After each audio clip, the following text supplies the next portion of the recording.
ஏசாயா தீர்க்கதரிசன புஸ்தகம் 8ஆம் அதிகாரம் 18வது வசனம்.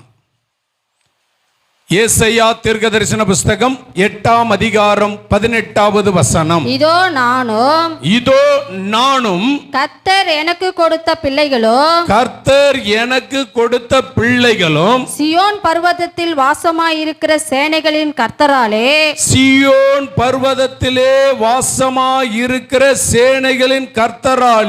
இஸ்ரவேலில் அடையாளங்களாகவும் அற்புதங்களாகவும் இருக்கிறோம். ஹல்லேலூயா.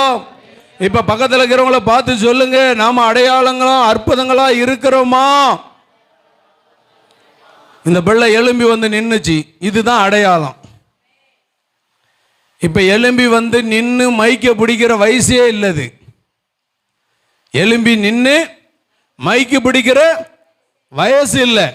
அதுக்கு வயசு என்ன? 2 வயசு இருக்குமா? 3 வயசு. இப்போ தொடருதான் முடிஞ்சிச்சா? 3 வயசு இப்போ நடந்துக்கிட்டு இருக்குது. அப்போ 3 வயசுல ஒரு மைக்கை பிடிக்குது. மைக்கை வந்து எவ்வளோ வெயிட்னு பாருங்க. ஒரு மைக்கு எவ்வளோ வெயிட்டாக இருக்குன்னு பாருங்க. அந்த மைக்கை பிடிச்சி அது வசனம் சொல்லுதுன்னா அதான் அடையாளம். நான் பெற்றோரை நான் வாழ்த்துகிறேன். அது மாத்திரமல்ல, இதே காரியத்தை முடிவு பரியந்தும் அதை செயல்படுத்த வேண்டியது பெற்றோர் மேல் விழுந்த கடமை. அல்லேலூயா. இதோ சின்ன பிள்ளைங்கள சொல்றது பெருசல்ல, அது வாலிப வயசு வரும்போதும் அதே பழக வேண்டியது அவசியம். வாலிப பருவத்தில் மாத்திரமல்ல, அது குடும்பத்தின் வயதுக்குள்ளே வரும்போதும் அதை பழக வேண்டியது அவசியம். அதுக்கு பிறகு தன்னுடைய பிள்ளைகளை நாம் காணும் போதும் அதை நிறைவேற்ற வேண்டியது அது நம்மேல் விழுந்த கடமை. அல்லேலூயா, அல்லேலூயா. சின்ன பிள்ளைகளுக்கு மட்டும் சொல்லி கொடுக்கறதில்ல, பெரியவங்க வாலிப வயசு வர்ற வரையும் சொல்லி கொடுக்கிற வார்த்தை அது அந்த பிள்ளைகளுக்கு அது வழியை போதிக்கக்கூடியதாக இருக்கும்.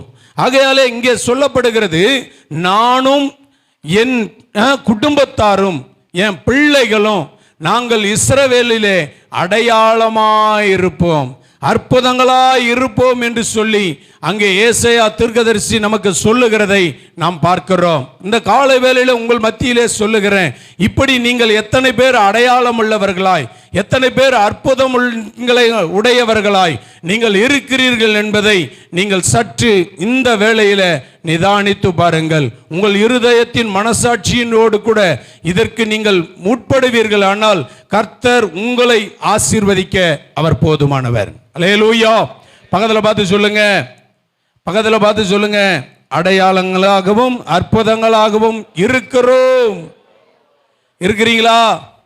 இருக்கிறீங்களா? அந்த இருக்கிறேன்னு சொல்ற அந்த எண்ணம் எப்படின்றது நம்ம மனசாட்சி சொல்லணும்.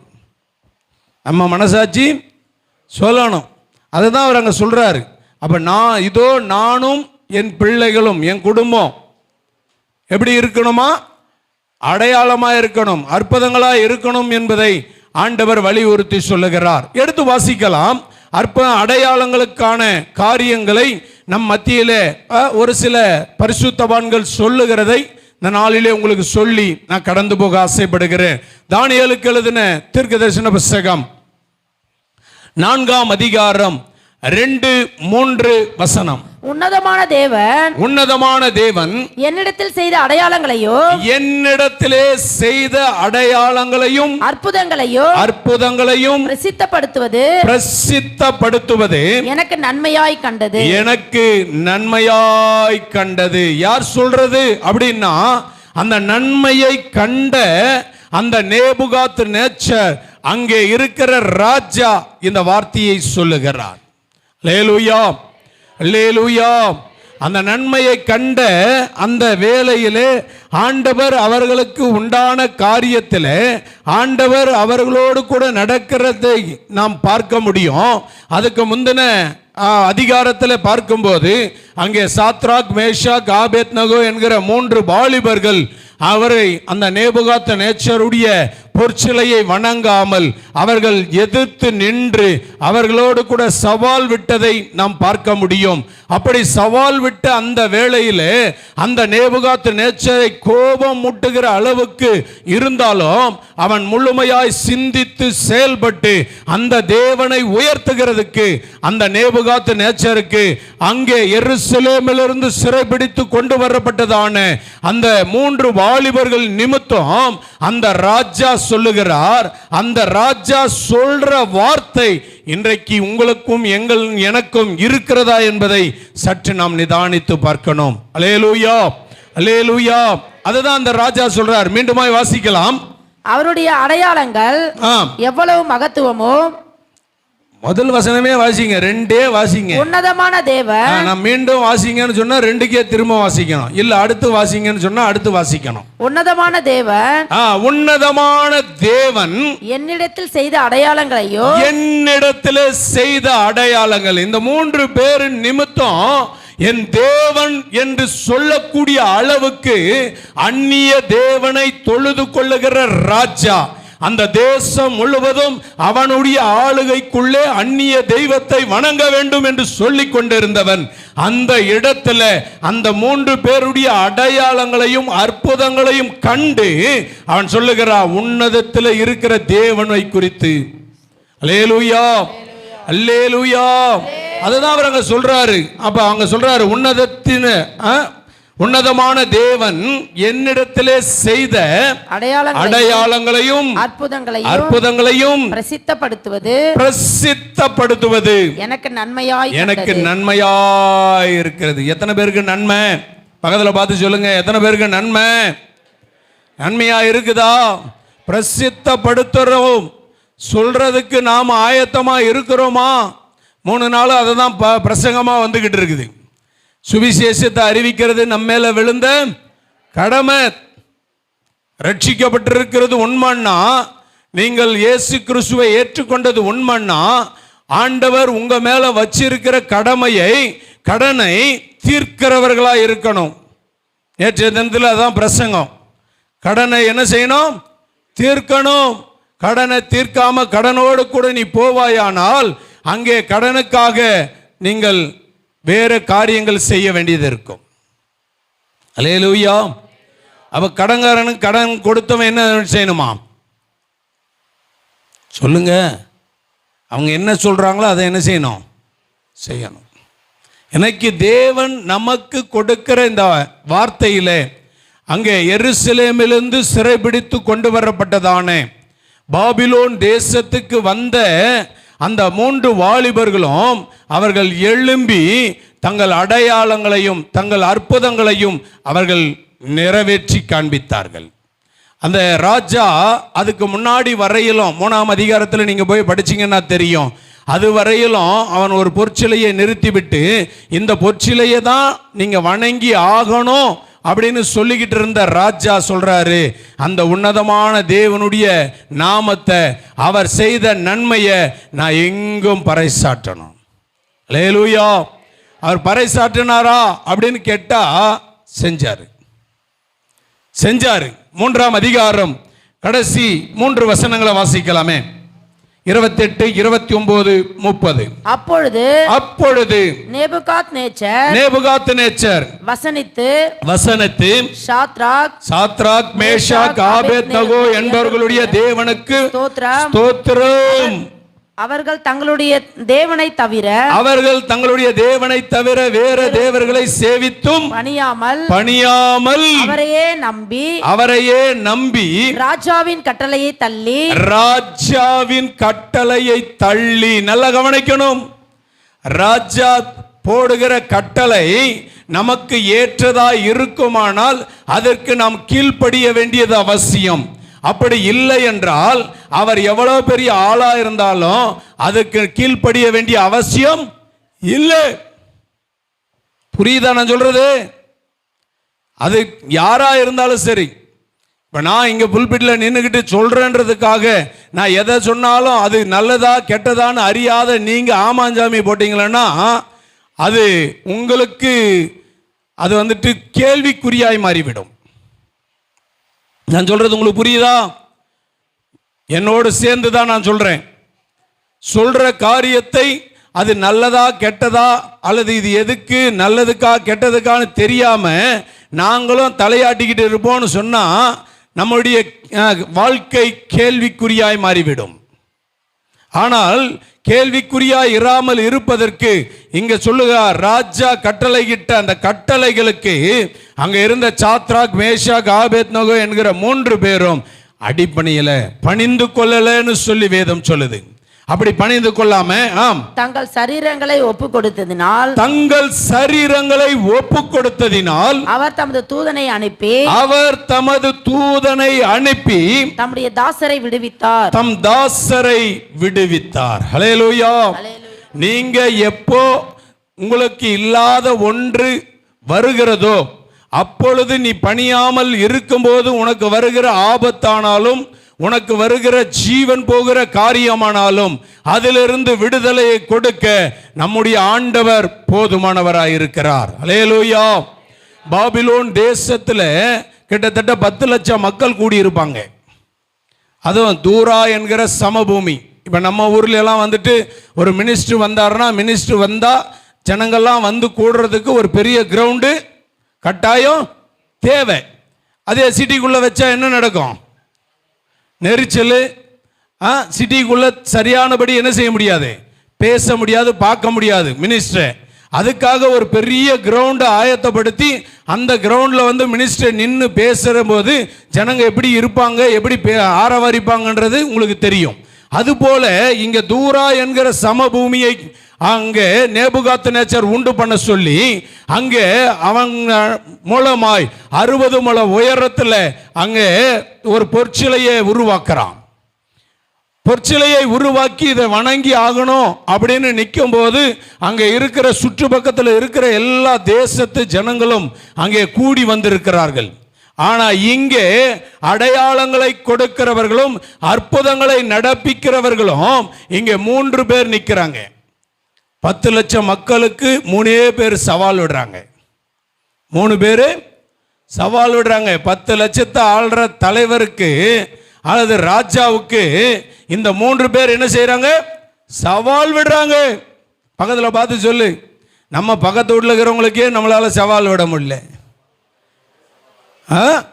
இங்க 10 லட்சம் பேருக்கு சவால் விடுறாங்க. என் அடையாளத்தை பாரு, என் அற்புதத்தை பாருன்னு சொல்லி அந்த 3 நபர்களும் அங்கே அடையாளத்துக்காக ஆண்டவரை முன்வைக்க விரும்புகிறார்கள். ஆனால் அந்த 10 லட்சம் மக்கள் கிட்டத்தட்ட கூடியிருக்கிற இடத்துல அந்த 3 பேர் வேடிக்கை பொருளா இருந்திருப்பாங்க. எத்தனை பேர் இருந்திருப்பாங்க? 3 பேர் எப்படி இருந்திருப்பாங்க? வேடிக்கை பொருளா இருந்திருப்பாங்க. சிம்சோனை நீங்க பார்க்கலாம். நியாயாதிபதிகள் புஸ்தகத்தில் போய் படிச்சீங்கன்னா சிம்சோன் அவன் கண்கள் இழந்தவனாய் காணப்பட்ட போது, கண்ணு இருக்கும் போதே அவனை வந்துட்டு அந்த பெலிஸ்தியர்களை ஜெயிக்கணும்னு சொல்லி ஆண்டவர் கட்டளையிட்டார். அவனுக்கு ஒரு அபிஷேகத்தை கொடுத்தார்.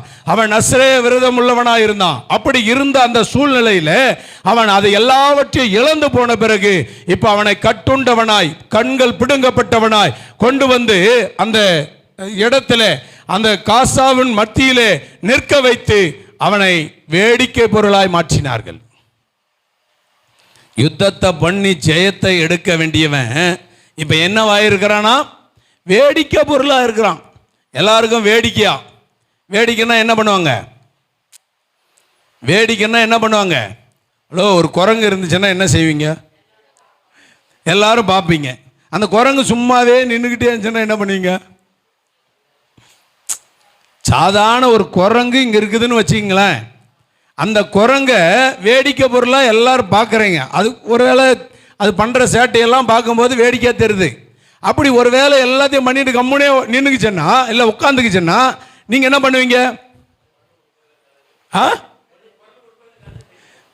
ஒன்று குரலை கொடுப்போம், இல்லைன்னா கல்லை தடிப்போம், குச்சி விட்டு நோண்டுவோம். ஏன்னா திரும்ப என்ன செய்யணும்? அது வேலையை காட்டணும். ஏன்னா நம்மளுக்கு அது வேடிக்கை பொருள். நம்ம அதை பார்க்க தான் என்ன செஞ்சிருக்கோம், வந்திருக்கிறோம்னு சொல்லி வேடிக்கையா இருக்கும். அது மாதிரிதான் சிம்சோனை அங்கே இருந்த காசாவில் இருக்கிற ஜனங்கள் எல்லாம் வேடிக்கை பொருளாய் வைத்தார்கள். ஏன்னா யுத்தம் பண்ணி அந்த காசாவில் இருக்கிறதான ஜனங்களை முறியடித்து அங்கே இஸ்ரவேலர்களுக்கு விடுதலை வாங்கி கொடுக்க வேண்டியவன் இன்றைக்கு கட்டுண்டவனாய், கண்கள் பிடுங்கப்பட்டவனாய், வேடிக்கை பொருளாய் வந்து நின்று கொண்டிருந்தான். அவனால் அடையாளம் பண்ண முடியாததுனால ஆண்டவரிடத்துல கேட்க ஆரம்பிச்சான். ஆண்டவரிடத்துல கேட்டான், ஆண்டவரே எனக்கு கண்ணு இல்லைனாலும் பரவாயில்லை, எனக்கு ஒரு பலனை மட்டும் கொடுத்தீங்கன்னா போதும், நான் இந்த 2 தூணை இடிச்சு நான் இவங்களை எல்லாரையும் முறியடிச்சிருவேன்னு சொல்லி கேட்க ஆரம்பிச்சான். ஆண்டவர் திரும்ப ஒரு பலனை கொடுத்தார். ஹல்லேலூயா, ஹல்லேலூயா. திரும்ப ஒரு பலனை கொடுத்து அவன் அடையாளத்தையும் அற்புதத்தையும் காண்பித்து அந்த காசாவில் இருக்கிற எல்லா மக்களையும் அழித்து போட்டான். அழித்து போட்டு இஸ்ரவேல் ஜனங்களுக்கு தான் உயிரோடு இருந்ததை செய்ததை காட்டிலும் அவன் மரித்த பிறகு அதை அதிகமாய் செய்தான் என்று சொல்லப்படுகிறது. அல்லேலூயா, அல்லேலூயா. நீங்க வீட்டில் போய் படிக்கணும்னா நியாயாதிபதிகளின் புஸ்தகம் 13ஆம் அதிகாரத்திலிருந்து 16வது வசனம் வரல நீங்க போய் 13வது 14 15 16 அந்த 4 அதிகாரத்துக்குள்ள போய் படிச்சீங்கன்னா அவனுடைய முழு சரித்திரமும் உங்களுக்கு தெரியும். அல்லேலூயா. ஆகையால இங்கே இந்த நேபுகாத் நேச்சர் பெரிய ஒரு ராஜா. அந்த ராஜாவை தவிர வேற ஒரு காரியத்தையும் செய்ய முடியாது. அவர் வந்துட்டு என்ன சொல்றாரோ அது நடக்கும். தலை எடுத்துருன்னா தலை எடுத்துருவாங்க, தலை எடுன்னா தலை எடுத்துருவாங்க. அப்படிப்பட்ட அந்த சூழ்நிலையில இவர்கள் அடிமைத்தனத்தில் கொண்டு வரப்பட்டவர்கள். அடிமைத்தனத்திலிருந்து கொண்டு வரப்பட்டதான சாத்ராக், மேஷாக், ஆபேத்நேகோ எருசலேமிலிருந்து சிறைபிடித்து கொண்டு வராங்க. சிறைபிடித்து கொண்டு வந்தவன் அந்நிய தேசத்துக்கு வந்திருக்கிறான். அந்நிய தேசத்துக்கு வந்தா அது சுதந்திரமா இருக்குமா? கொஞ்சம் அப்படி யோசிக்கணும். சுதந்திரமா இருக்குமான்னு கொஞ்சம் என்ன செய்யணும்? யோசிக்கணும். நாம பக்கத்தில் நம்ம சொந்தக்கார வீட்டுக்கு போனாலே நம்மளால சுதந்திரமா எந்த ஒரு பொருளை எடுத்து என்ன செய்ய முடியாது. சொல்லுங்க, நீங்களாம் எந்த சொந்தக்கார வீட்டுக்கும் போலியே? இன்னைக்கு இந்த மாதம் எந்த சொந்தக்கார வீட்டுக்கு போலியோ? அதனால தான் நீங்கள் உங்கள் வீட்டுக்கு வந்திருக்காங்களா? அதுவும் கிடையாது. நாங்கள்லாம் அப்படியே சொந்தக்காரன் வீட்டுக்கு போய் பாருங்க, சொந்தக்காரன் வீட்டில் என்ன மாதிரி இருக்குதுன்னு பாருங்க. அடுத்த சொந்தக்காரங்களை நம்ம வீட்டுக்கு கூப்பிட்டு பாருங்க. அப்படி கூப்பிட்டாதான் உறவு முறைகள் என்ன செய்யும்? தளர் துவங்கும். இல்லைன்னா தனி மரமாக தான் இருக்கணும், தனி மரமாக தான் இருக்கணும். அதனால் நான் என்ன சொல்கிறேன்னா, எதுக்கு சொல்ல வந்தன்றதுக்காக உங்களுக்கு புரியணும். ஒருவேளை என் சொந்த வீட்டை நான் விட்டுட்டு நான் எனக்கு சொந்தக்காராக தான் இருக்கிறாங்க, ரத்த சம்பந்தப்பட்டவங்களாக இருந்தாலும் அது அந்நிய வீடு போல நான் போகும்போது அந்த இடத்துல நான் என்னால் என்ன செய்ய முடியல, எடுத்து ஒரு நல்ல எந்த ஒரு பொருளையும் உரிமையாக எடுத்து எதையும் என்ன செய்ய முடியாது, சாப்பிட முடியாது, செய்ய முடியாது, எதையும் பண்ண முடியாது. அந்த மாதிரி சூழ்நிலையில தான் இங்க எருசலேமிலிருந்து பாபிலோனுக்கு கொண்டு வரப்பட்டிருக்கிறார்கள். இவங்கெல்லாம் அடிமைகள். அங்க வந்துட்டு இருக்கிறதான போர் சேவகர்களுக்கு முன்னாடியே இவங்களால எதிர்த்து நின்று பேச முடியாது. அப்படிப்பட்ட சூழ்நிலையில் அங்க தூரா என்கிற சமபூமியின் நடுவில் இவர்களை வேடிக்கை பொருளாய் நிறுத்தின போதும் அவர்கள் குரல் கொடுத்து பேசுறாங்க, குரல் கொடுக்கிறாங்க. எங்க தேவன் தான் உண்மையான தெய்வம் என்பதை அடையாளப்படுத்துகிறார்கள். அற்புதங்களை செய்கிறதை நாம் பார்க்க முடியும். அதனால தேவன் அப்படி அற்புதங்களையும் அடையாளங்களையும் அவர்கள் வழியாய் செய்ததினாலே அந்த நேபுகாத் நேச்சர் சொல்றாரு, இவர்கள் இவ்வளோ பிரச்சனையை கொடுத்து, அங்க என்ன பிரச்சனை வந்தது? ஏற்கனவே 1 மடங்கு சூளை போட்டப்பட்டிருக்குது. யாரெல்லாம் வணங்கலையோ அதை தூக்கி அவனை போடணும்னு. இப்ப இவங்க இன்னும் எதிர்ச்சி பேசின உடனே 7 மடங்கு ஆகுது, 7 மடங்கு சூடாக்கப்படுது. அப்ப 7 மடங்கு சூடாக்கப்பட்ட உடனே அதை கூட அவங்க பொறுப்பெடுத்துக்கல, அதை கூட பெருசா என்ன செய்யல. அதுதான் வைராக்கியம், அதுதான் அடையாளம், அதுதான் அற்புதம். எனக்கு நமக்கு இருக்குதா அந்த அடையாளமோ அற்புதமோ வைராக்கியமோ நமக்குள்ள இருக்குதா? அவங்க சொல்றாங்க, ஏன்னா அவர்கள் கற்றுக்கொண்டவைகளை அவர்கள் கடைபிடிக்கிறவர்களாய் இருக்கிறார்கள். ஏன்னா வேத வசனம் மோசேயினுடைய கட்டளை சொல்லுது, யாதொரு விக்கிரகத்தையும் நீங்கள் உண்டு பண்ணாதீர்கள். வணங்காதல்ல, உண்டு பண்ணாத. வணங்குறது அப்புறம், உண்டு பண்ணாது. அப்ப உண்டு பண்ணி வச்சிருக்கிறதே அவனுக்கு அருவருப்புன்னு தெரியுது. வச்சு இருக்கிறது அருவருப்புன்னு தெரியுது. அவன் சத்தியத்தில் வளர்ந்துருக்கிறாங்க. அப்படி வளர்ந்ததுனால எங்க ஜீவன் போனாலும் பரவாயில்ல, நாங்க இந்த பொற்சிலையை வணங்க மாட்டோம். அதனால்தான் ஆண்டவர் தேவ தூதர்களை அனுப்பி அவர்களை விடுதலையாக்கினார். அல்லேலூயா. அந்த விடுதலையின் காரணமாக அந்த நேபுகாத்நேச்சருக்கு ஒரு அடையாளத்தை காண்பித்து கொடுத்தார்கள். என் தேவன் எப்படிப்பட்டவர் என்பதை நீ அறிந்து கொள்வதற்கு நாங்கள் ஒரு அடையாளம். எனக்கு எதாவது பத்தி பேசிட்டு இருக்கிறோம், அடையாளத்தை குறித்து தான் நாம சொல்லிக்கிட்டு இருக்கிறோம். நானும் இதோ நானும் படிங்களா, ஏசாயா 8:18 இருக்கா? இந்த பக்கத்தை படிச்சீங்க, திரும்ப இதை தான் படிக்க போறோம். வரலையா? நானும் கர்த்தர் எனக்கு கொடுத்த பிள்ளைகளும். கர்த்தர் கொடுத்த பிள்ளைங்க மாதிரியா நடத்துறீங்க? ஹலோ, கர்த்தர் கொடுத்த பிள்ளை எப்படி இருக்கணும் தெரியுமா? கர்த்தர் உனக்கு நிச்சயமாகவே இப்படிப்பட்ட பிள்ளையை கொடுத்திருப்பாருன்னா அந்த பிள்ளை எப்படி இருக்கணும்னு தெரியுமா? போய் படிச்சு பாருங்க எபேசியருக்கு. ஹலோ, புரியுதா? அப்ப இங்க சொல்றோம், கர்த்தர் எனக்கு கொடுத்த பிள்ளைங்க, நானும் எனக்கு கர்த்தர் கொடுத்த பிள்ளைகளும் சீயோன் பர்வத. சீயோன்னா என்ன? நிறைய சொல்லலாம். சீயோன் என்று சொன்னால் தேவனுடைய ஆலயம். ஆலயத்துக்கு நம்ம குடும்பமா வந்துக்கிறோமா? குடும்பமா வந்தவங்களும் கையை தூக்கு பார்க்கலாம். குடும்பமா வந்தவங்க 1 2 3 4 கையா? 4 கை தான் இருக்குது குடும்பமா. யோசித்து பாருங்க. குடும்பமா இருக்கிறது நானும் என் பிள்ளைங்களும். உங்க வீட்டுக்காரங்கம்மா எங்க போயிருக்காரு? இன்னொரு சர்ச்சைக்கு போயிருக்காரா? சரி, அவர் போனாருன்னு தெரியுமா? கன்ஃபார்மா? குடும்பமா இருக்கிறோமான்னு மட்டும் பாருங்க. அப்போ நானும் எனக்கு கொடுத்த பிள்ளைகளும், அது எனக்கு கொடுத்த பிள்ளைங்கள கர்த்தர் கொடுத்த பிள்ளைங்க. இதை குறித்து நான் பேசணும்னா நிறைய பேசிட்டே போகலாம். எனக்கு இந்த சப்ஜெக்டுக்காக பேசலை. நான் பேச வந்தவங்க அடையாளமும் அற்புதங்களையும் நிகழ்த்தி காண்பிக்கிறதுக்கு நீங்கள் எப்படிப்பட்டவர்களாக இருக்கிறீர்கள், அதான் ஆண்டவர் நம்மகிட்ட எதிர்பார்க்கிறது. அப்ப அந்த அடையாளத்தையும் அற்புதத்தையும் கொடுக்கிற அந்த ஆண்டவருக்கு முன்னாடி நீங்களும் நானும் எப்படிப்பட்டவர்களாக இருக்கிறோம் என்பதை தான் ஆண்டவர் நமக்கு கற்றுக் கொடுக்கிறார். அல்லேலூயா. நம்ம சொல்றோம் சீயோன் பர்வதம் அப்படின்னா, சீயோன் என்றால் தேவனுடைய வீடு, பரலோகம். சீயோன்னு சொன்னா ஆசீர்வாதம். நிறைய சொல்லிக்கிட்டே போகலாம். அப்போ அப்படிப்பட்ட இடத்துல நீங்களும் நானும் ஒரே முழு குடும்பமா இருக்கிறோமான்றதை மட்டும் யோசிக்கணும். ஆனா இங்க சொல்லுது அவர்களை ஆண்டவர் விடுதலையாக்கினார் என்று சொல்லி. புரியுதா? நம்ம வாயில சொல்றது மட்டும் போதாது, அதை நடைமுறைப்படுத்தணும். என்ன செய்யணும்? நடைமுறைப்படுத்தணும். நம்ம கேட்கிறவங்களா மட்டும் இருக்கக்கூடாது, கேட்டு இந்த காதில் வாங்கி இந்த காதில் விட்டுட்டு போறவங்களா இருக்கக்கூடாது.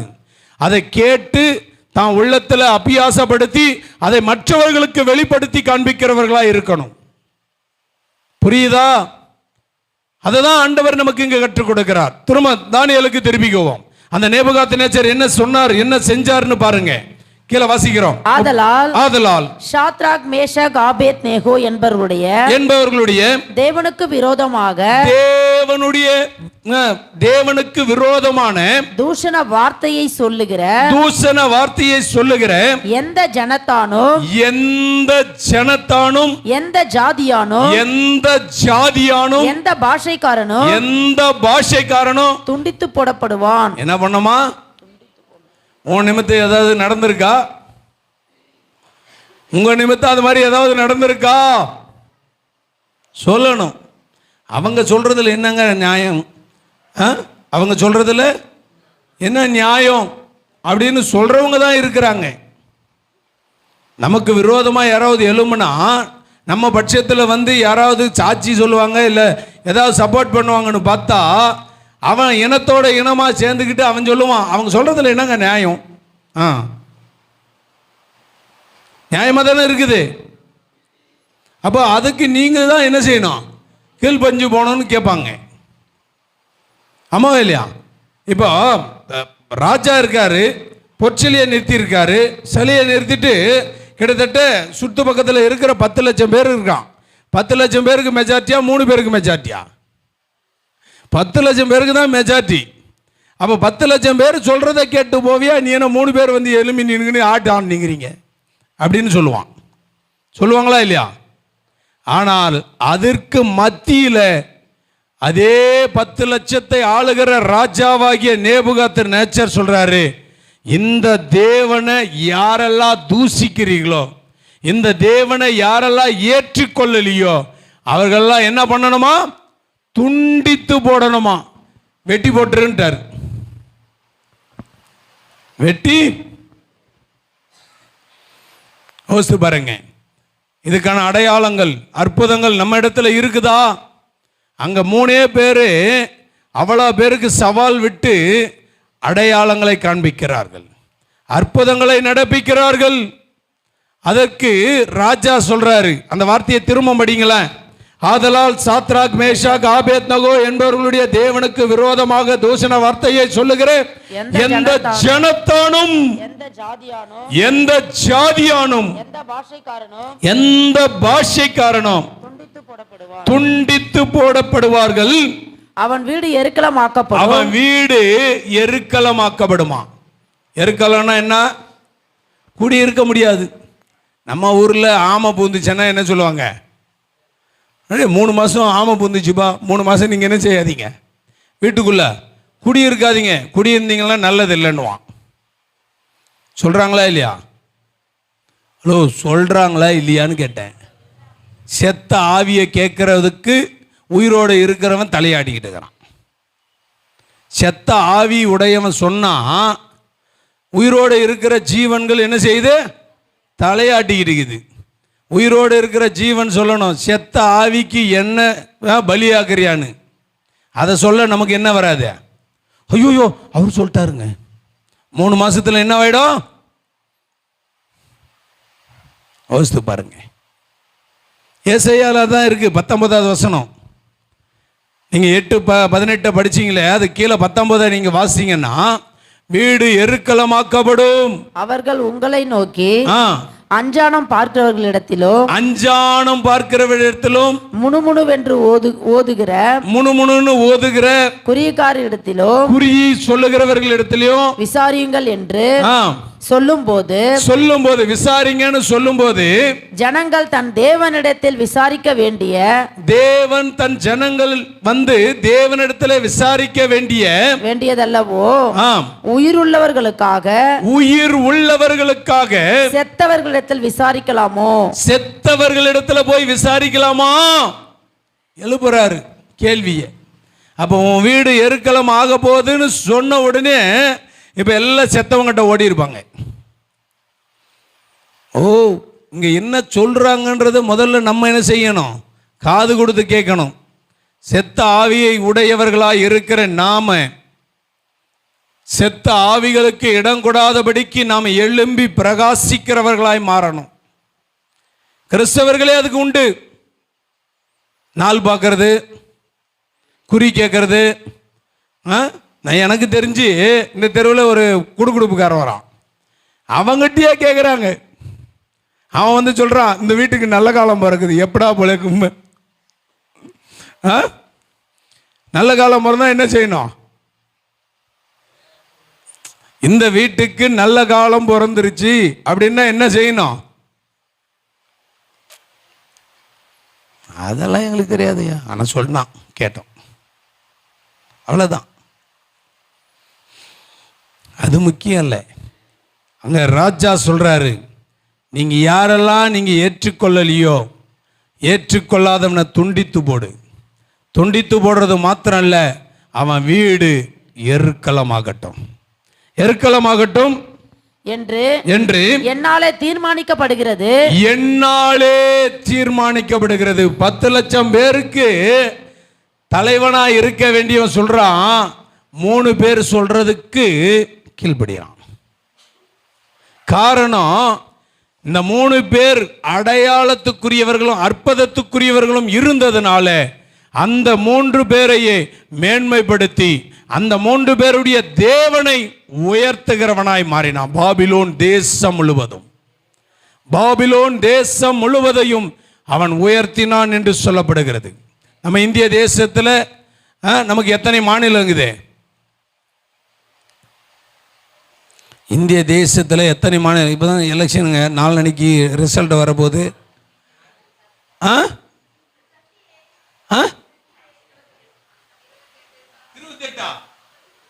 தமிழ்நாட்டுக்கு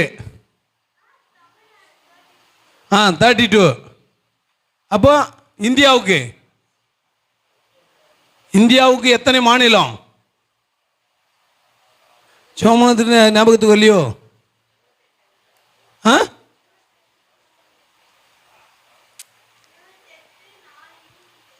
4 யூனியனா? டெல்லி வந்துருச்சு. 6 யூனியன் ஆகிருக்குது. இப்போ 6 யூனியன் ஆகிருக்குது. 4 இல்லை. அப்புறம் ஐயா நீங்கள் தானே ஜோம் பண்ணீங்க. யூனியன் பிரதேசத்துக்கு எத்தனை பேயா? 28 + 6. மொத்தம் எத்தனை? 34. கரெக்டா? 34. இப்போ இந்திய தேசத்துக்கு 34 மாநிலம் இருக்குது. நம்ம மாநிலத்தில் எத்தனை மாவட்டம் இருக்குதுன்னா தெரியுமா? தமிழ்நாட்டுக்கு அதுவே தெரியல, 34 ஆயிடுச்சு. இப்பவே தெரியுமா? மாநிலங்களெல்லாம் அப்படியே மாவட்டங்களெல்லாம் பிரிச்சுட்டாங்க. இப்போ நம்ம இங்கே காஞ்சிபுரம் மாவட்டத்தையே 3ஆக பிரிச்சுட்டாங்க. தெரியுமா? வேலூர் மாவட்டத்தை 3ஆக பிரிச்சுட்டாங்க. ராணிப்பேட்டை தனி, வேலூர் மாவட்டம் தனி, திருப்பத்தூர் மாவட்டம் தனி. 3 மாவட்டம் 3 தனித்தனியாக பிரிச்சுட்டாங்க. காஞ்சிபுரம் மாவட்டம் தனி, செங்கல்பட்டு மாவட்டம் தனி, ஸ்ரீபெரும்புத்தூர் அந்த வட்டாரத்துக்கு அது என்ன ஆயிட்டாங்க? தனியாக்கிட்டாங்க. புரியுதா? அப்போ ஒவ்வொன்றையும் நமக்கு அப்படிப்பட்ட சூழ்நிலைக்குள்ள இருக்கிற இந்த இடங்களில் இருக்கிறதான காரியத்திலே நம்மளுக்கு இப்படியானா, அந்த பாபிலோன் தேசம் எவ்வளவு பெரிய தேசம், அந்த தேசத்துக்குள்ள இந்த 3 பேர் சொல்றதை கேட்டு அப்படியே நடந்தாங்க. அதுதான் அடையாளப்படுத்துகிறது, அற்புதங்களை செய்கிறது. அதுதான் அவர் சொல்றாரு. பாருங்க, அவர் என்ன சொல்றாரு? இவ்விதமாய் ரட்சிக்கத்தக்க தேவன் ஒருவரும் இல்லை என்றார். தேவன் ஒருத்தரும் கிடையாது. நான் நிறுத்தி வச்சிருக்கிற இந்த சிலை கூட ஒண்ணும் பண்ணாது என்கிட்ட. ஹலோ, புரியுதா? அது சொல்றான், சொல்லிக்கிட்டு அவன் சொல்றான் பாருங்க. 30வது வசனம் சொல்லுது, பின்பு ராஜா ஷாத்ராக், மேஷாக், ஆபேத்நேகோ என்பவர்களை பாபிலோன் தேசத்திலே உயர்த்தினான். பாபிலோன் தேசத்திலே உயர்த்தினான். ஹல்லேலூயா. நீங்க உங்க ஊருக்கு நீங்க அடையாளமா இருப்பீங்கன்னா, நீங்க அற்புதங்களோடு கூட நடக்கிறவர்களா இருப்பீர்கள்னா, உங்க ஊர்ல நீங்க தான் உயர்த்தப்பட்டிருப்பீங்க. வேற யாரும் உயர்த்தப்பட முடியாது. அற்புதங்களும் அடையாளங்களையும் செய்கிற நீங்க தான் உங்க ஊருக்கு ராஜா. ஹலோ, புரியுதா? புரியுதா? பக்கத்தில் பார்த்து சொல்லு, பக்கத்தில் பார்த்து சொல்லு. நீ அடையாளமாகவும் நீ அற்புதங்களாகவும் நீ இருந்தேன்னா உன் ஊரில் நீ தான் ராஜா. உன் ஊரில் அடையாளத்தோடு இருக்கிறியா நீ? ஒருத்தர் நம்மளை பார்த்து கேட்குறாங்க, 3 நாள் பாஸ்டிங் பிரேயர் நடக்குதான், எங்கே ஒருத்தரும் காணோம் சபையில். 50 பேர் சபைக்கு வர்றவங்க, சபைக்குள்ளே யாரும் இல்லை. அப்போ அடையாளம் எங்கே வரும்? அடையாளம் எங்கே வரும்? வெளியே போய் தேவனுடைய வசனத்தை நீ கேட்டதை வெளியே போய் சொல்லலன்னா அற்புதம் எப்படி நடக்கும்? வெளியே நீங்க கண்டவைகளையும் கேட்டவைகளையும் வெளியே போய் நீ சொல்லாம போனா எப்படி அற்புதம் நடக்கும்? அப்போ உன் மூலமா என்ன நடக்கும்? வீட்டை விட்டா சர்ச்சி, சர்ச்சை விட்டா வீடு, தெருவில் யாரும் பார்த்துடக்கூடாது, முக்காடு போடு. சபையில் முக்காடு போட மாட்டோம் நாங்கள், சர்ச்சில் எல்லாம் திறந்த வெளி. ஆனால் வீட்டுக்கு போகும்போது மட்டும் என்ன செய்வோம்? நாங்கள் மூஞ்சி மொத்தமாக மூடிக்கிட்டு போவோம். ஏன்னா யாருன்னா பார்த்துட்டாங்கன்னா ஹலோ, சாத்ராக் மேஷாக் ஆபேத்நேகோ அப்படி நினைச்சிருந்தாங்கன்னா எங்க தேவனை தவிர வேற தேவன் இல்லை என்று அவர்கள் அடையாளப்படுத்தி இருக்க மாட்டாங்க. எருசலேமிலிருந்து சிறைபிடித்து கொண்டு வரப்பட்டவன், அடிமைத்தனத்தில் இருந்தவன். ஆனா அடிமைத்தனத்தில் இருந்தவனுக்கு வந்த வைராக்கியம் நமக்கு இல்லை. யோசித்து பாருங்க, அவனுடைய தேவனுக்கு அவன் எந்த அளவுக்கு வைராக்கியம் உள்ளவனா இருந்தானோ அந்த வைராக்கியம் பாபிலோன் தேசம் முழுவதும் மாறினது. ஹல்லேலூயா. இன்னைக்கு நீங்க உங்க ஊர்ல ஒரு அடையாளமா இருப்பீங்கன்னா, உங்க ஊர்ல நீங்க ஒரு அற்புதத்தை செய்கிறவர்களா இருப்பீங்கன்னா நீங்க தான் ஊருக்கு ராஜா. ஊர்ல இருக்கிற ராஜாவே உங்ககிட்ட தான் வரணும். ஊர்ல இருக்கிற ராஜாவே உங்ககிட்ட தான் வந்து நிக்கணும். எனக்காக ஒரு ஜெபம் பண்ணுப்பா, எனக்காக ஒரு ஜெபம் பண்ணுன்னு சொல்லணும். எனக்கு ஒரு அற்புதம் நடக்கணும், ஜெபம் பண்ணுன்னு சொல்லணும். சொல்றதுக்கு இருக்கிறாங்களா? இருக்கிறாங்களா? யோசித்து பாரு. பக்கத்து வீட்டில் இருக்கிறவங்களே நம்மளுக்கு வரமாட்டேன்றான். யோசித்து செயல்படணும். அதுதான் இங்க சொல்றாரு. 3வது வசனம் 4:3. தானியேல் 4ஆம் அதிகாரம் 3வது வசனம். அவருடைய அடையாளங்கள் எவ்வளவு மகத்துவமும் அவருடைய அற்புதங்கள் எவ்வளவு வல்லமையுமாய் இருக்கிறது. அவருடைய ராஜ்யம் நித்திய ராஜ்யம். அவருடைய ஆளுகை தலைமுறையாக நிற்கும். தலைமுறையாய் நிற்கும். ஹல்லேலூயா. இன்னைக்கு உன் தலைமுறையோடு போறதல்ல, உனக்கு பின்வரும் சந்ததியின் தலைமுறைகளை காணக்கூடியது தேவனுடைய வல்லமை. ஹல்லேலூயா. நம்மளை பார்த்து சொல்லணும், எங்க பாட்டி எப்படி ரட்சிக்கப்பட்டாங்க அப்படின்னு பேரன் சொல்லணும். சொல்லுமா சொல்லுமா சொல்லுமா சொல்லுமான்னு தான் கேட்டேன். என் தலைமுறையை பற்றி எனக்கே முழிச்சா தெரில. நான் எங்க என் பேரன் சொல்கிற வெளி வைக்கிறது நான்.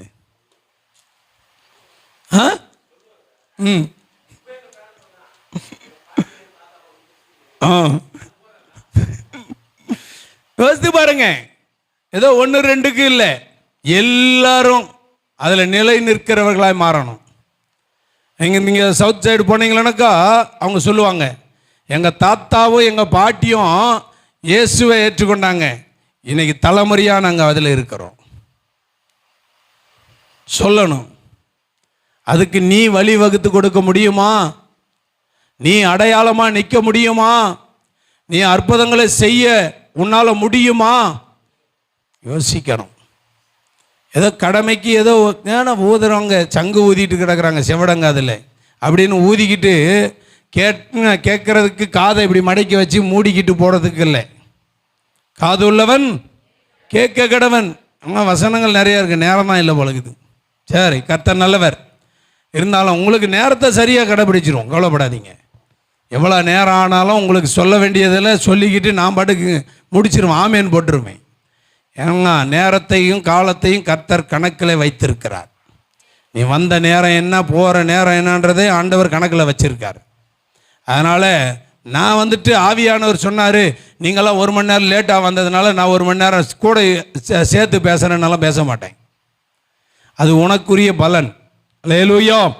ஆகையால் இங்கே அவர் சொல்கிறாரு, அவருடைய அடையாளங்களையும் எவ்வளவு மகத்துவமும், ஆண்டவருடைய அடையாளம் எவ்வளவு மகத்துவம் உள்ளது, அந்த மகத்துவமானவைகளை நீங்களும் நானும் அறிந்திருக்கிறோமா என்பதை சற்று நாம் நிதானித்து பார்க்கணும்.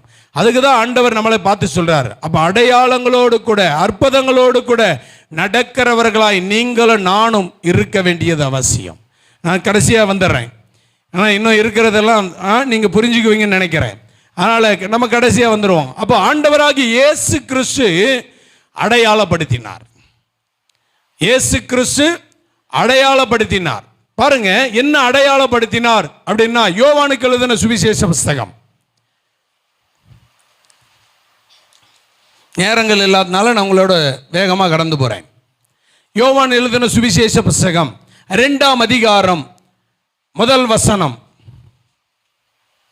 3ஆம் நாளிலே ஆம், கலிலேயாவில் உள்ள கானா ஊரிலே ஒரு கல்யாணம் நடந்தது. இயேசுவின் தாயும் அங்கே இருந்தாள். நல்லா கவனிக்கணும். அப்ப ஆண்டவர் அந்த கல்யாணத்துக்கு அழைக்கப்பட்டிருக்கிறார். இந்த சம்பவம் எல்லாருக்கும் உங்களுக்கு தெரியும்னு நினைக்கிறேன். இந்த சம்பவம் எல்லாருக்கும் தெரியும். ஆனா இந்த கல்யாணத்துல இயேசு யாருன்னு காண்பிக்கிறதுக்கு இயேசு முன் வரல. ஆனா அந்த கல்யாண வீட்டுக்கு மரியாளும் அழைக்கப்பட்டிருக்காங்க, இயேசுவும் அழைக்கப்பட்டிருக்கார். இயேசுவோட கூட சீஷர்களும் என்ன செஞ்சிருக்காங்க? அழைக்கப்பட்டிருக்காங்க. அப்படி அழைக்கப்பட்ட வேளையில் அந்த கல்யாண வீட்டில் இருக்கிறவன் அதிகமா மரியாதை தான் நம்பி இருக்கிறான். அதனால ஓடி வந்து மரியாதை கிட்ட சொல்றான், அம்மா இந்த மாதிரி திராட்சை ரசம் குறைவுபட்டுருச்சு, வந்திருக்கிறவங்க இன்னும் நிறைய பேர் இருக்காங்க, அவங்களுக்கெல்லாம் இது கிடைக்கணுமே அப்படின்னு சொல்லி அவன் சொல்லும்போது அது சொல்றாங்க. உடனே நேராக வந்து தான் மகனாகிய இயேசுவின் இடத்துல சொல்றாங்க, இந்த மாதிரி திராட்சை ரசம் குறைவாயிடுச்சான். இப்போ அவர் இருந்தால் என்ன சொல்லியிருப்பாரு? இப்போ அவர் என்ன சொல்லியிருப்பாருன்னு கேட்குறேன். உதாரணத்துக்கு சொல்லணும்னு வச்சுக்கிங்களேன். இப்போ நம்ம யாரை சொல்லணும், இந்த இப்போ இவன் இருக்கிறான், நிகுல் இருக்கிறான்னு வச்சுக்குவோம். வேலை வரலன்றது அவர் பைபிளில் சொல்றாரு. அவர் நான் சொல்றத நல்லா புரிஞ்சுக்கிடுங்க. அவருக்கு வேலை வரலன்றது சொல்றாரு. இப்போ நிகிலோட அம்மாவும் அவங்க சொந்தக்கார வீட்டுக்கு கல்யாணத்துக்கு போய்க்கிறாங்க. எங்க போய்க்கிறாங்க? சொந்தக்கார வீட்டுக்கு கல்யாணத்துக்கு போய்க்கிறாங்க. இப்போ சொந்தக்கார வீட்டில் அங்கே சாப்பாடு பத்தலை. நம்ம திராட்சை ரசத்துக்கு வர வேண்டாம், சாப்பாடு பத்தலை. இப்போ சாப்பாடு பத்தாத உடனே அவங்க பார்க்குறாங்க, இவங்க ஒரு பெரிய ஆள் போல இருக்குது, இவங்கள போல எவ்வளோ பேர் அழைச்சிருப்பாங்க. ஆனால் அவங்கக்கிட்ட எல்லாம் சொல்லாமல் இவங்ககிட்ட வந்து ஏன் சொல்லணும்? இவங்க செஞ்சிருவாங்க அப்படின்ற எண்ணத்தில் அவங்க வந்து சொல்கிறாங்க. என்ன சொல்கிறாங்க? சாப்பாடு இல்லைம்மா, ஏதாவது அதுக்கு ஒழுங்கு பண்ணி கொடு அப்படின்னு கேட்கும்போது இப்போ அம்மா ஓடி வருது. அம்மா ஓடி வந்து உடனே நிகழ்கிட்ட சொல்லுது, நிகழ் சாப்பாடு வேணுமா, என்ன செய்யணும்? இப்போ அவன் என்ன சொல்லியிருப்பான்னு யோசிங்க. இப்போ அவன் என்ன சொல்லியிருப்பான்?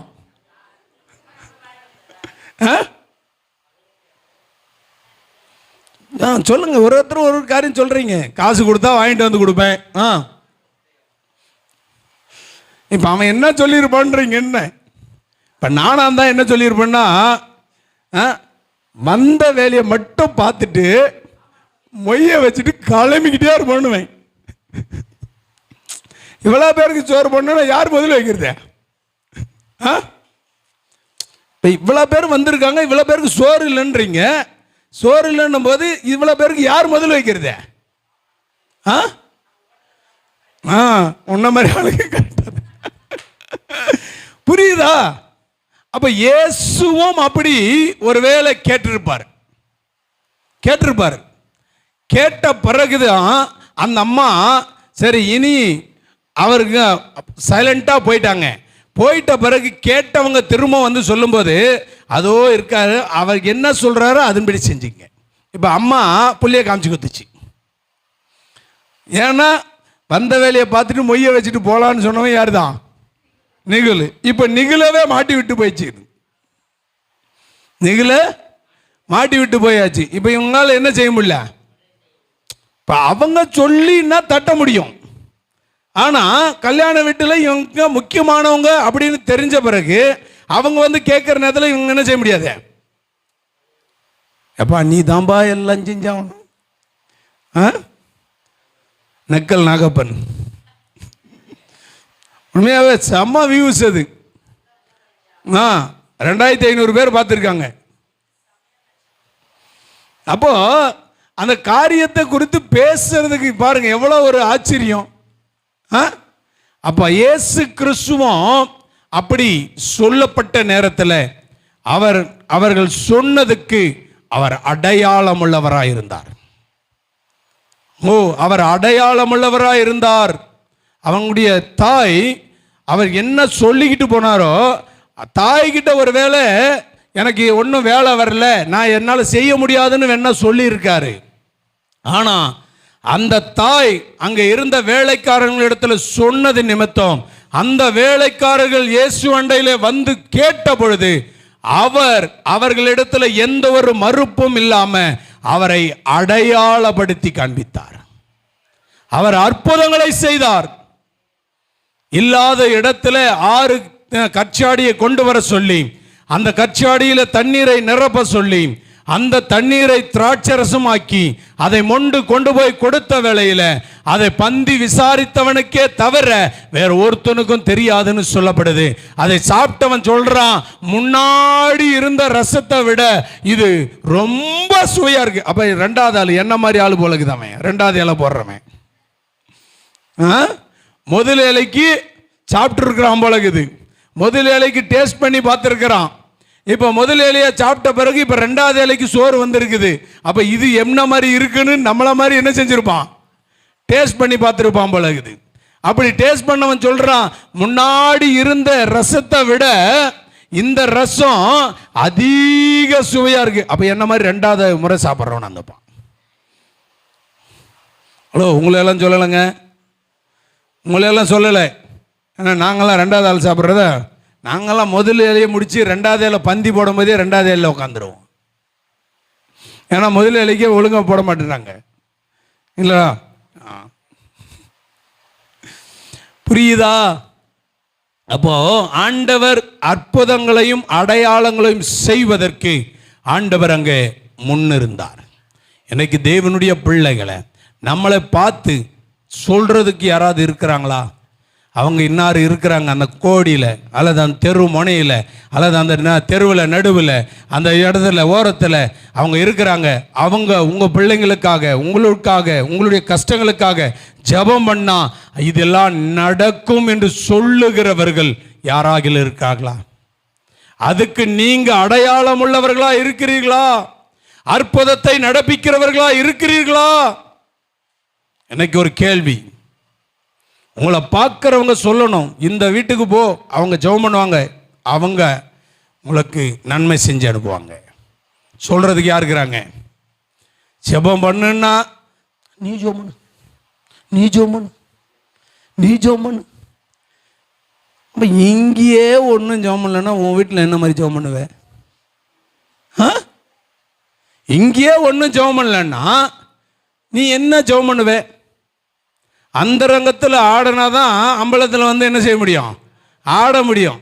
நீ அம்பலத்தில் ஆடாததுக்கு காரணம் அந்த ரங்கத்தில் நீ என்ன செய்யலை? ஆடலை. அதான் வித்தியாசம். சின்ன பிள்ளைங்களுக்கு நீங்கள் பாடத்தை நடத்துறதுக்கு வரணும். விபிஎஸ் நடத்துறதுக்கு நீங்கள் வந்தீங்கன்னா தெரியும். அந்த சின்ன பிள்ளைங்களுக்கு முன்னாடி டான்ஸு போகிறதுக்கு நிற்கிற நேரத்தில் வாலிப பிள்ளைங்க ஏற்கனவே அதுங்கெல்லாம் செய்யா கூச்சப்படுற பிள்ளைங்க. அதுக்கு முன்னாடி போய் படுற இந்த அக்கா எப்படி ஆடுது படுறான். அப்படி நீ ஆடாம இங்க வந்து ஒன்றும் என்ன செய்ய முடியாது? ஆட முடியாது. அப்ப நீ என்ன செய்யறியோ அதுதான் வெளியரங்கம். அதுக்கு நீ அடையாளம் உள்ளவர்களா இருக்கிறீங்களா? நாம சொல்றோம், நானும் எனக்கு கர்த்தர் கொடுத்த பிள்ளைகளும் சொல்றோம், நல்லா வாய்க்கிலேயே பேசுறோம். ஆனால் அடையாளமாக இருக்கிறோமா? அற்புதமாக இருக்கிறோமா? யோசித்து பாருங்க. மற்றவர்களுக்கு அடையாளம் உள்ளவர்களாய் நாம் இருக்கணும். அற்புதங்களை செய்கிறவர்களாக இருக்கணும்.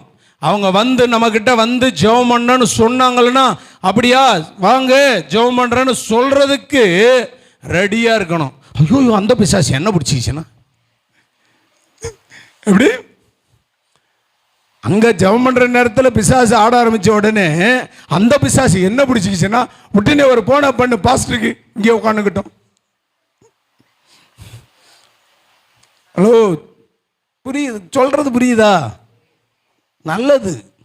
பிசாசை எதிர்த்து நிற்க உங்களால் திராணி இல்லைன்னா அதுக்கு ஒன்று அவங்கள அனுப்பி விட்டு அவங்கக்கிட்ட சொல்லுங்க, நெக்ஸ்ட்டு வாங்கம்மா அப்படின்னா நீங்கள் உபவாசம் போட்டு ஜெபம் பண்ணுங்க.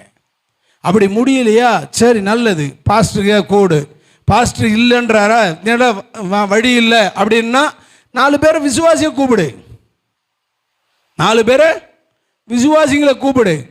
ஒருத்தருக்குள்ளே இல்லைன்னா ஒருத்தருக்குள்ளே ஒரு வல்லமை வெளியே வரும். அந்த வரங்கள் வெளிப்படும் போது அங்கே விடுதலையும் அற்புதம் நடக்கும். அந்த 4 பேரை கூப்பிடுறவங்களுக்குள்ள நீ ஜெபம் பண்ணு, நான் ஜெபம் பண்ணு, நீ பண்ணுனாக்கா பிசாசு பார்க்கும் இது ஒன்று கூட தேராது, பிசாசு பார்க்கும் இது ஒன்று கூட தேராது பழகுது, இது ஒன்று கூட தேராது பழகுது. அதனால் இதுவே நம்ம விரட்டி விடுவோம்னு நம்மளை விரட்டி விட்டுறோம். முடிவு பண்ணி வச்சுங்க, அடையாளத்துக்குரியவர்களாக இருக்கணும், அற்புதத்தை நடப்பிக்கிறவர்களாக இருக்கணும். இயேசு கலிலேயாவில் முதல் அற்புதத்தை செய்தார், முதல் அற்புதத்தை செஞ்சார். 2வது அற்புதத்தை கூட செஞ்சதை நான் ஒரே ஒரு காரியத்தை சொல்லி நான் வேகமாக முடிக்கிறேன், நேரம் ஆயிடுச்சு. அதே 4ஆம் அதிகாரம், யோவான் 4ஆம் அதிகாரத்தில் கடைசி 54வது வசனத்தில் நீங்க படிச்சீங்கன்னா, இயேசு யூதேயாவிலிருந்து கலிலேயாவுக்கு திரும்பி வந்த பின்பு, கலிலேயாவுக்கு திரும்பி வந்த பிறகு, இது அவர் செய்த 2ஆம் அற்புதம். இவர் செய்த 2ஆம் அற்புதம். நீங்க வீட்டுல போய் வாசி பாருங்க. 47 54 வரையில நீங்க வீட்டுல போய் வாசிங்கன்னா அங்க ஆண்டவர் சொல்லுவாரு. 48வது வசனத்தை மட்டும் இப்ப நீங்க வாசிக்கிறீங்களா? அப்பொழுது இயேசு அவனை நோக்கி நீங்கள் அடையாளங்களையும் அற்புதங்களையும் காணாவிட்டால் விசுவாசிக்க மாட்டீர்கள் என்றார்.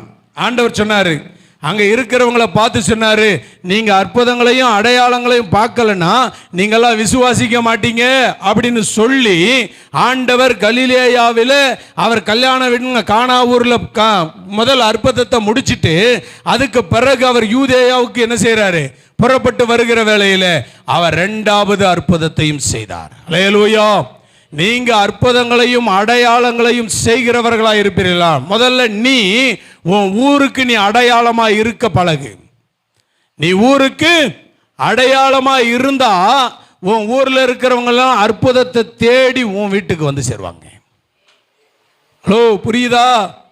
நாம எங்க இருக்கிறனே தெரியல, ஏதோ வருஷத்தோட வருஷம் இல்லை வருஷத்தில் 3 முறை எதுக்கு வருவோம்? வருஷத்தில் 3 முறை எதுக்கு வருவோம்? கிறிஸ்மஸுக்கு வருவோம், ஈஸ்டருக்கு வருவோம், நியூ இயருக்கு வருவோம், அவ்வளோதான். இப்போ நான் சொல்லணும்னா எதுக்கு வருவோம்னா, முதல்ல 1 கல்யாணத்துக்கு வருவோம், 2வது பிள்ளைக்கு பேர் வைக்க வருவோம், 3வது அதோட சாவுக்கு வருவோம். அவ்வளோதான் கடைசி.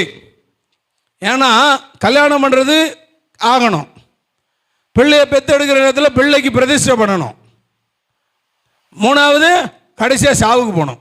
அவ்வளோதான். புரியுதா நான் சொல்றது? இப்படி இருக்கிறவன் வந்து கிறிஸ்தவன், பேருக்கு கிறிஸ்தவனாக இருக்கலாம், பேருக்கு கிறிஸ்தவனாக இருக்கலாம். ஈஸ்டருக்கு வர்றவன், கிறிஸ்மஸுக்கு வர்றவன், நியூ இயருக்கு வர்றவன், இவங்கெல்லாம் யாராக இருக்கணும்? பேருக்கு கிறிஸ்தவன். கிறிஸ்தவன் என்று சொன்னா, நான் விசுவாசிக்கிறது உண்மைன்னு நீ சொன்னா, ஒவ்வொரு நாளும் சபை கூடி வருதலை விட்டுவிடக்கூடாது, விட்டுவிடக்கூடாது. தொழுது கொள்ளுகிறவர்களாக இருக்கணும். தொழுது கொள்ளுகிறவன் மாத்திரம்தான் ரட்சிக்கப்படுவான். நான் ரட்சிக்கப்பட்டிருக்கிறேன்னு ஊரில் போய் சொல்லிக்கிட்டு வேணா தெரியலாம், ஆனால் ரட்சிப்பு நீ தொழுது கொள்ளுகிறதிலே வருகிறது. ஆண்டவர் உன்னை தொழுது கொள்ளுகிற வேளையிலே உனக்கு கொடுக்கிற ரட்சிப்பை நீ பிரகடனப்படுத்துவாயானால் ஆண்டவர் சொல்ல, முடிவு பரியந்த நிலை நிற்கிறவனே ரட்சிக்கப்படுவான். அப்ப ரட்சிக்கப்பட்டது உண்மைன்னா நீ உன் ஊருக்கு அடையாளமா இருக்க வேண்டியது உண்மை.